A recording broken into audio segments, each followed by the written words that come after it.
আসসালামু আলাইকুম। Hello everyone, সবাই কেমন আছেন? আশা করি ভালো আছেন। আলহামদুলিল্লাহ, আমিও ভালো আছি। আজকে আপনাদের মাঝে ডিম দিয়ে মূলা ভাজি রেসিপি দেখাবো। প্যানে তেল গরম করে কাঁচামরিচ, পেঁয়াজ, লবণ, হলুদ দিয়ে সুন্দরভাবে নেড়েচেড়ে ভেজে নিব। এর ভিতরে ডিম ভেঙে দিব। এভাবে ঝুরি ঝুরি করে ডিমগুলো ভেজে তুলে রাখবো। এখন প্যানের ভিতরে আমি মূলাগুলো দিয়ে দিব। এর ভিতরে কাঁচামরিচ, লবণ, হলুদ দিয়ে সুন্দর করে নেড়েচেড়ে মূলাগুলো ভেজে রাখবো। এগুলো কিন্তু আমি দেখাচ্ছি না।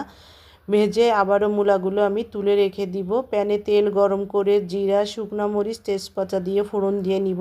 এগুলো দিলে মূলা যে এক্সট্রা একটা গন্ধ থাকে এটা কিন্তু থাকবে না। এর মধ্যে আমি পেঁয়াজ কুচি, রসুন কুচি দিয়ে সুন্দরভাবে নেড়ে চেড়ে ভেজে নিব।